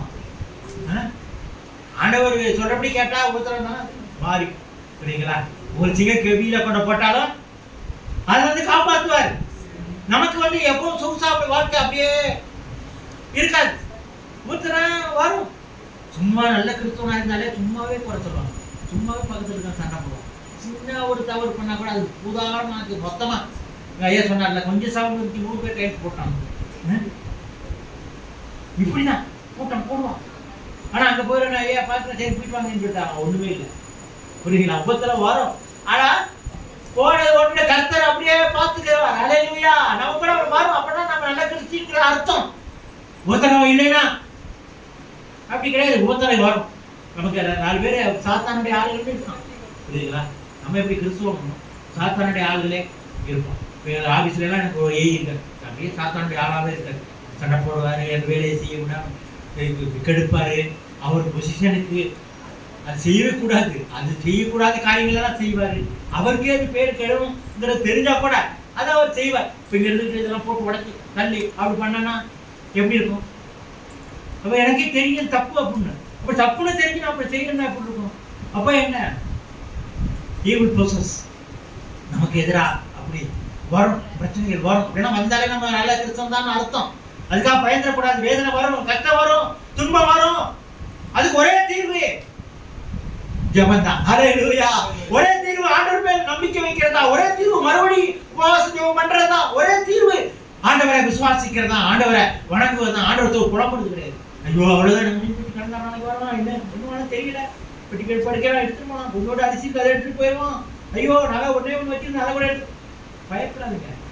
எல்லாம் இருக்கும். ஒரு உலகம் கொந்தளிக்கும். எரிகிற அந்த சுவாலைக்குள்ள இருந்து ஆண்டவர் காப்பாற்றுறாரு. அல்லேலூயா. அவன் வெந்து போவதில்லை என்று சொல்லப்பட்டிருக்கு. உங்களுக்கு பிரச்சனை வரும், அதனால நீங்க அழிந்து போவது கிடையாது. உபத்திரவத்திலே நீங்க மேன்மை பாராட்டுற அளவுக்கு தேவன் மாற்றுவார். அதான் trouble will make more weak. இப்ப இன்னொன்று உபத்திரவம் நம்ம மரபும் பலவீனப்படுத்தும் அப்படிங்கிறாரு மார்ட்டின் லூதர்.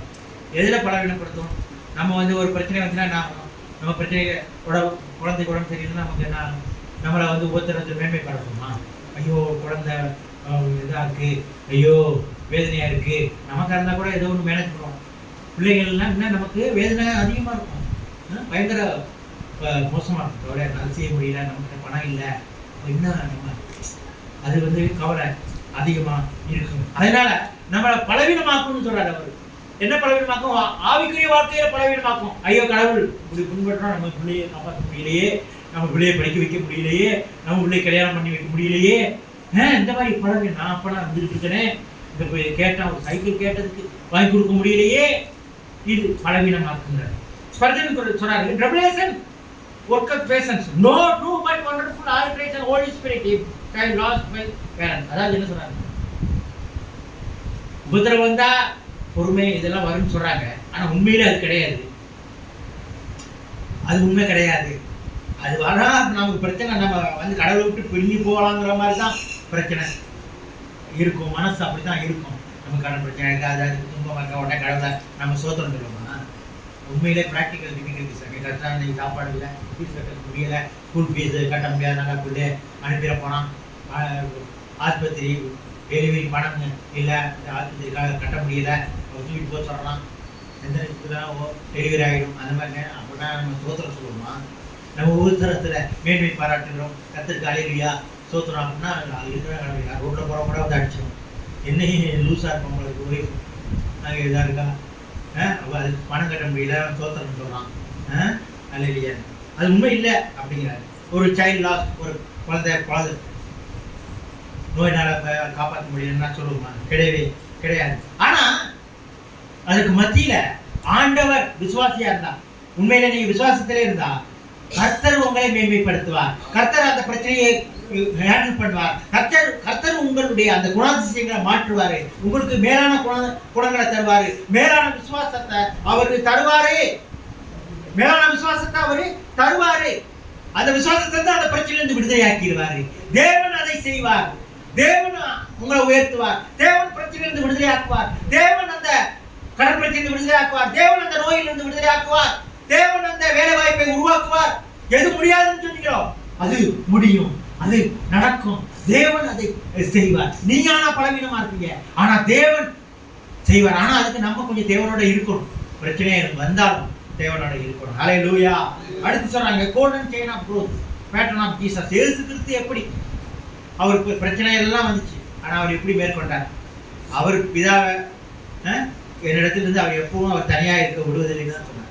என்ன பிரச்சனையா இருந்தா கரடியா தண்ணியை கசப்பு தண்ணியை குடிச்சாங்க, அப்ப கூட என்ன பண்ணார்? பிதாவிடத்து தான் அவர் முறையிடுறார். எங்கே அவர் தான் பிதா, அவர் தான் குமாரன், அவர் போனதான் ஹோலி ஸ்பிரிட் இருந்தாக்கிற. அவர் மனுஷனா இருக்கும்போது மனுஷனா இருக்க தன்மையை கரெக்டாக வெளிப்படுத்தினார். மனுஷன் என்ன பண்ணணும் அப்படிங்கிறத அவர் வெளிப்படுத்தினார். அந்த நேரத்தில் கூட ஐயோ இவரெல்லாம் ஆண்டவரா என்னை இப்படி தொங்க விட்டுருக்கானுங்க, பாவி பசங்க, இதை விட அப்படியே உயிரை எடுத்துட்டா பரவாயில்ல, எதுக்கு இப்படி? அதுவே அவமானம், சும்மா சாகுறதே அவமானம், அதில் நிர்வாணம் அவமானம், எல்லாம் சுரண்டி கிரண்டி எலும்பெல்லாம் தருற அளவுக்கு சுரண்டப்பட்டிருக்காங்க. அப்படின்னா எவ்வளவு அதான் பிளான் பண்ணிட்டாரு. அவருக்கு தெரியாது கிடையாது, அவர் தெரிஞ்சே திட்டமிட்டு. ஏன்னா ரத்தம் சிந்தது இல்லாமல் பாவம் மன்னிப்பு இல்லை. அது உண்டாக்கிய கர்த்தர் வானம் பூமி சூரியன் சந்திரன் எல்லாவற்றையும் இந்த மனுக்குளம் அனைத்தையும் ஆதாம் எல்லாத்தையும் உண்டாக்கின கர்த்தர். அவர் வந்து ரத்தம் சிந்தினா தான் அந்த சாத்தான் தோற்கடிக்கப்படுவான். அதைத்தான் செஞ்சு நம்மளை விசுவாசத்தினால் நீதிமானாக்கப்பட்டிருக்கு. ஹல்லேலூயா. அதை நம்ம விசுவாசித்தாலே போதும். அது இலவசமா, ஒரு பைசா கொடுக்காம, ஒண்ணும் இல்லாம தேவனிடத்தில் சேர்ந்த சாக்கியம், அந்த பாக்கியம் நமக்கு தேவன் இலவசமாக கொடுத்தார். ஹல்லேலூயா. எத்தனை பேர் அதை சந்தோஷமா கேட்கிறீங்க? ஹல்லேலூயா. அது மட்டுமல்ல, இந்த பரிசுத்த ஆவியானவர், அந்த பரிசுத்த ஆவியானவர் நம்மகிட்ட வாசம் பண்ணுறார், நம்மளை நடத்துறார். நம்மளும் அவரை வழியில நடக்கிறோம். எபேசியர் 5:18.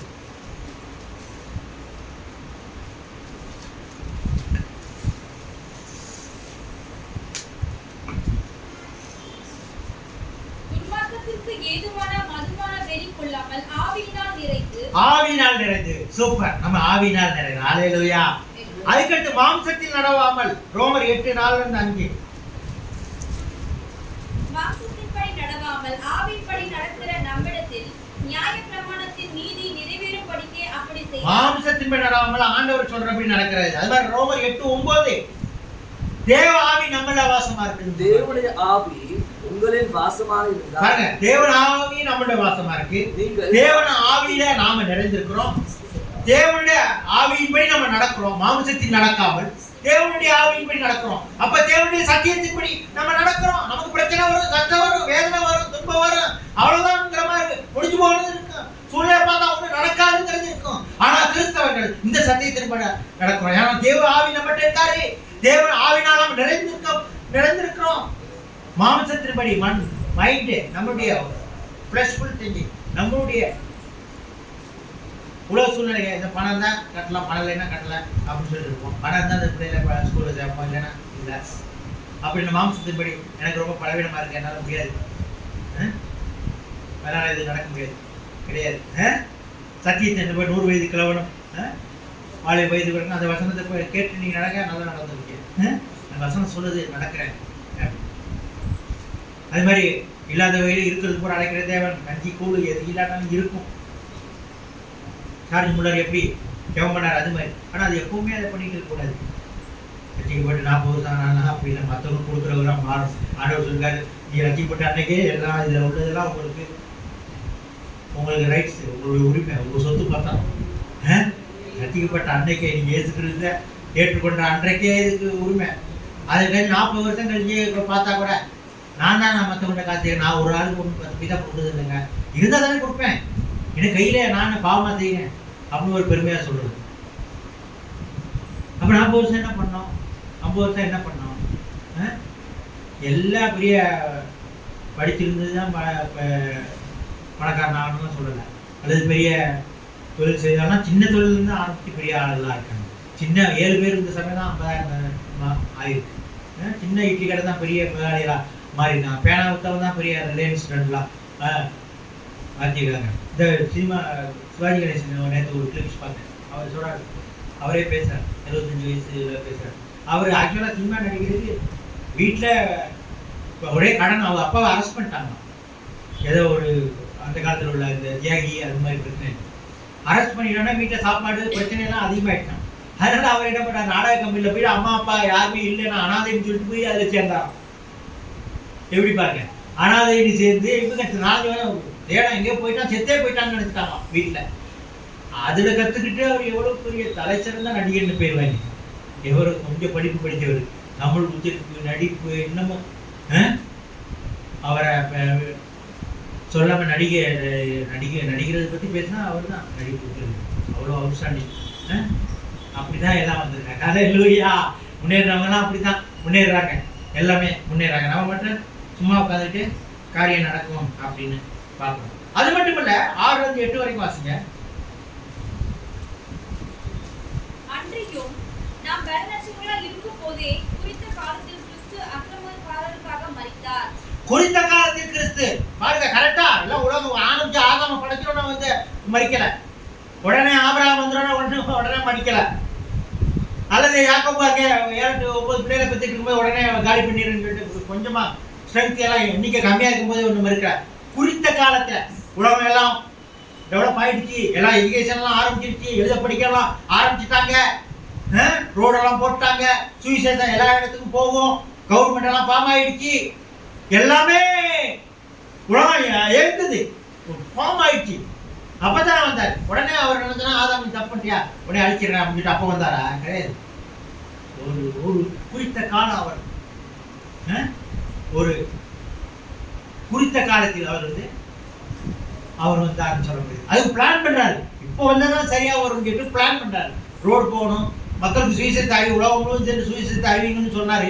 அப்படின்னா ரோடு இருக்கணுமே, அதாவது மாட்டு வண்டி போறதுக்காச்சும் ரோடு இருக்கணும், குதிரை வண்டி போறதுக்காச்சும் ரோடு இருக்கணுமே, நடந்து போறதுக்காச்சும் வேலைக்கு அது இருந்துச்சுன்னா எப்படி போக முடியும்? காட்டுக்குள்ள சந்தன கடத்தல் விருப்ப மாதிரி ஆள் அதை எப்படி தப்பிக்க முடியும்? அங்கே போனால் அவர் பிடிச்சிடுவார்.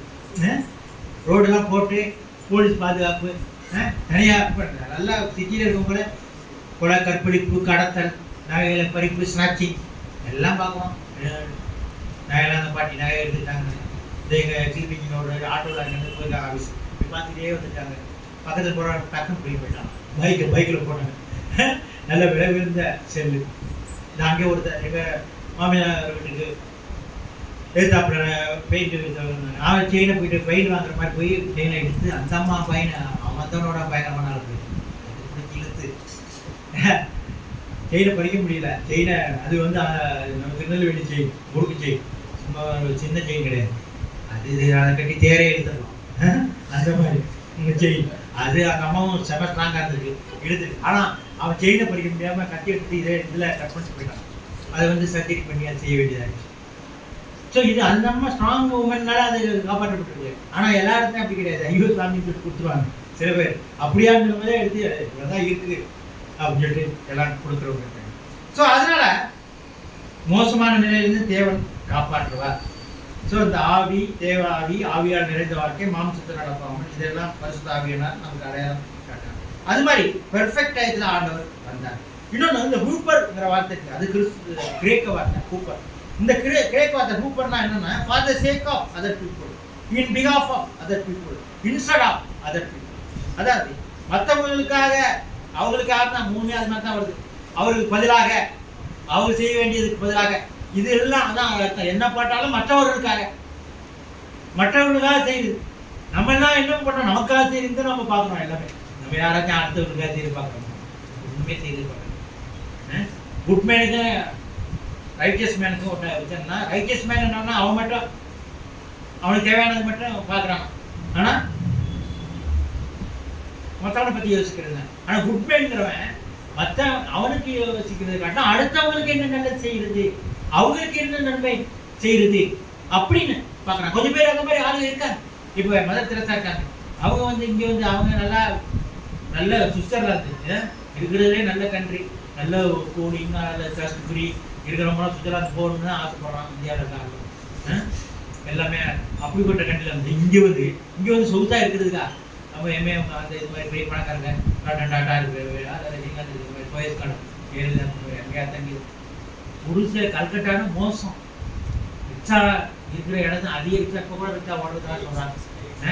ஏழைகள் நெருக்கடி, குடிசப்பகுதி, ஒரே நாத்தம். இப்போ நான் அங்கே போனேன், சாமியார் சாப்பிடுது போகவே முடியல. தயாரிசம் வெளியே நிறுத்தினா பின்னாடி நிறுத்தினா அந்த கோயிலில் இருந்து வந்த வர கொஞ்சம் கார் முன்னாடி வைங்க, எனக்கு 5 நிமிஷம் தான் ஆயிடும். அங்கே முன்னாடி வச்சு அங்கே அவனுடைய வீடு அவன் கதவை தந்தானா கண்டுபிடிக்க தெரியுமா? அதெல்லாம் பார்த்து கண்ணு தெரியுமான்றான். ரொம்ப கஷ்டம். அங்கேருந்து நடந்து போகிற வழியெல்லாம் மோசமாக தான் இருக்கு, வேதனையாக இருக்கு. ரொம்ப கஷ்டமா இருக்கு. ஆனா ஆண்டவர் என்ன சொல்றாரு? ஒண்ணுமே இல்லாதவனுக்கு பாருங்க, ஸ்பர்ஜன் சொல்றாரு, saviour of the not partially lost but only lost. அதாவது ஏதோ கொஞ்சம் இழந்தவன ரட்சிப்பதற்காக ஆண்டவர் வரலையா? ஏதோ ஒரு கொஞ்சம் கடன், கொஞ்சம் பிரச்சனை, கொஞ்சம் நோய், அப்படி இல்லையா? மொத்தமாவே போயிடுச்சு, உயிரே போயிடுச்சு, செத்துட்டான்னு டிக்ளேர் பண்ணிட்டான். ஆண்டவர் காப்பாற்றுறார். ஹல்லேலூயா. வீடு அங்க கொஞ்சம் உடஞ்சிச்சியா, இங்க கொஞ்சம் டேமேஜியா, அதெல்லாம் கிடையாது. மொத்தமாவே உடஞ்சு போச்சு, குடி முழுகி போச்சுன்னு சொன்னான்ல, அவனை ரட்சிக்கிறார் ஆண்டவர். ஹல்லேலூயா. எப்படி திருநெல்வேலியில் ஒரு வீடு வெள்ளத்துல மொத்தமா போச்சு, டிவியில பார்த்துருப்பீங்க, பார்த்தீங்களா இல்லையா? அதெல்லாம் பார்க்க முடியுங்களா? வேற என்ன பார்த்தீங்க? சீரியலா? எனக்கு பயங்கரமான நியூஸ் அது. சீரியல்ல ஒரு சாரி, திருநெல்வேலியில் வெள்ளத்துல ஒரு வீடு அப்படியே உள்ள போயிடுச்சு, சாதாரண மக்களுடைய வீடு. பார்த்தீங்களா இல்லையா? ஒரு தராஜ் பார்த்தீங்களா? ஒரே ஒரு குடும்பம். முக்கியமான செய்திக்கு அது மொத்தமாக போயிட்டு விட்டுருக்காங்க. ஆரம்பம்போது அர்த்தம் போட்டுருக்காங்க. ஏன்னா வெள்ளத்தில் அடித்து அப்படியே அவங்க வீடு அப்படியே இந்த மாதிரி வீடு அப்படியே சரிஞ்சு விழுது கண்ணால் பார்க்குறாங்க. அடுத்த வீட்டில் அலறி அடிச்சுட்டு போகிறதெல்லாம் அவங்க வீடியோவில் வருது. ஐயோ ஒரு ஃப்ளோர் வந்துருச்சு, சரி நீங்களா இங்கே வந்துருங்க, ஒருத்தர் வரமாட்டேங்கிறாங்க, அங்கே போகிறாங்க, போய் அது ஒரு செகண்டில் அவங்க வீடே இடிக்குது. அப்படியே பார்க்குறாங்க. எவ்வளோ வேதனை, எவ்வளோ தரமாட்டான், தரமாட்டான். சாத்தானுடைய செயல் தான் அந்த மாதிரி தான் இருக்கும். ஆனா ஆண்டவர் அப்படிப்பட்டவர்களையும் உயர்த்திடுவாரு, அப்படிப்பட்டவர்களையும் மேலாக்கிடுவாரு, அப்படிப்பட்டவர்களுக்கு இந்த நம்பிக்கையை கொடுக்கிறாரு. ஏதோ சின்ன கிராக்கு, சின்ன பிரச்சனை, சின்ன வியாதி, சின்ன கடன், அப்படி கிடையாது. மொத்தமா உலகத்துல முடியவே முடியாது, இங்க அவ்வளவுதான் அப்படி என்ற நிலையில் இருக்காங்க. Wholly lost, not partially lost. God will raise up. Hallelujah. என்னை கூட அப்படிதான். என்னுடைய வாழ்க்கை எல்லாம் சொன்னா புரியாது, ஆனா எனக்கு தெரியும். டோட்டலி லாஸ்ட், முழுவதும் நம்பிக்கை. அப்படிப்பட்ட நிலைமையில தான் இன்னைக்கு அதிகாரியா நிறுத்திருக்காரு. ஹல்லேலூயா. அகாடமிக் ரெக்கார்டோ என்னுடைய தகுதியில கிடையவே கிடையாது. தேவன் உயர்த்துவார். ஹல்லேலூயா. தேவன் காட்டுகிற அன்பு மகா பெரியது. எப்படின்னா அவரு ஏதோ நல்லவர்களுக்காக மறிக்கவில்லை, ஏதோ தன்னை நேசிக்கிறவர்களுக்காக மறிக்கவில்லை. அவரை வெறுத்தவங்க, அவரை அவமானப்படுத்துறாங்க, அவரை துன்பப்படுத்துறாங்க, அவர்களுக்காக மறித்தார். அவர் இனிமே சிறுவை செஞ்ச மாதிரி ஒரு பெரிய காரியத்தை செய்யறதுக்கு வழியே இல்லை. அவர் அல்டிமேட் என்ன செய்யணுமோ அதை செய்து முடிச்சுட்டார். இனிமே சில காரியங்களை செய்யலாம், சில யாரையை குணமாக்கலாம், சில திடீர்னு நானா கொடுத்த மாதிரி 3 லட்சம் கொடுத்துடலாம், இது மாதிரி தான் நடக்கும். ஆனா அல்டிமேட்டா அவர் செய்ததை ஏற்கனவே செய்து முடிச்சுட்டார். ஹல்லேலூயா. அது போதுமானது, நமக்கு அதை விட மேலானது கிடையாது. அவரு காட்டிய அன்பு, மக்கள் எவ்வளவு வெறுப்பு அவர் மேல காமிச்சாங்களாம், எவ்வளவு வெறுப்பு, எவ்வளவு பகை. எனக்கு கூட அந்த மாதிரி இருக்கு. எல்லா இடத்துலையும் வெறுப்பு. எங்கெங்கே போறேன்னா அங்கே எல்லாம் சும்மாவே வெறுப்பு. ஏன்னா நான் பைபிளே படிச்சுக்கிட்டு இருக்கிறதுனால வெறுப்பு தன்னால சாத்தான். ஒரு வந்து நான் பைபிள் படிச்சுக்கிட்டு ஃபோட்டோ எடுத்தேன், நான் மேலே போடுறேன். நான் 30 வருஷமா படிச்சுக்கிட்டு இருக்கேன். ஏன் நீ சும்மா ஃபோன் பண்ணிட்டு யூடியூப் பார்த்துக்கிட்டு இதெல்லாம் போட்டுட்டு அதையும் போடு. இதை நான் டியூட்டியை விட்டு நான் எங்கேயாச்சும் நான் போனேன்னா, இந்த சீட்டை விட்டு எங்கேயும் போனாலும் கங்காதரன் போய் அறிஞர்ல எங்கேயாச்சும் எப்பாச்சும் ரெக்கார்டு இருக்கா, இந்த இதை மானிட்டர் பண்ணலை, அதுதானே பிரச்சனை. உட்காந்துக்கிட்டு இருக்கோம், உட்காந்துட்டு நீ சும்மா கதை அடிச்சுட்டு அரசியல் ஜெயலலிதா சினிமா நடிகை அது இது பேசிக்கிட்டு நான் இதை படிச்சுட்டு இருக்கேன். அதில் என்ன உனக்கு பிரச்சனை? நியூஸ் பேப்பர் படிக்கிறேன், ஆனந்தவுடன் படிக்கிறான், சில வீடியோஸ் எல்லாம் பார்க்குறேன். போட்டால் தான் ஒன்றுமே நடக்கலை. ஹல்லேலூயா. நான் என்னைக்கும் பைபிள் எதுவுமே இங்கே வைக்கிற மாதிரி தான் போயிடுவேன். எனக்கு இதை தான் எடுத்து வைப்பேன் டேபிள். அதனால் பயப்படல, நான் செஞ்சுக்கிட்டு தான் இருக்கோம். கடவுள் ஆசீர்வதிப்பார். ஹல்லேலூயா. சோ வெறுக்கிறவரை காட்டணும். அவர் வெறுக்கிறது எவ்வளவு வெறுத்தாங்களோ அதை காட்டும் பல மடங்கு அன்பு நிறைந்தவர் ஆண்டவர் அவருக்கு செய்தார். அவரால் வெறுக்கவே முடியலையா. எது ரொம்ப ஹைட்னா, அவர் வெறுத்தது ரொம்ப ஹைட்டா, ரொம்ப அதிகமா வெறுத்தாங்களா, அல்லது இவரு ரொம்ப அன்பு காட்டினதுதான் அதிகமானு பார்த்தா இவர் அன்பு காட்டினதுதான் அதிகமா. ஹல்லேலூயா. அந்த அளவுக்கு எவ்வளவு வெறுப்பு காட்டினாங்க, எவ்வளவு பகைச்சாங்க, எவ்வளவு அவமதிச்சாங்களோ அதுக்கு மேலாக அவர் அன்பு காட்டினார் அப்படின்னு சொல்லப்பட்டது. ஹல்லேலூயா. 2 கொரிந்தியர் 5:19.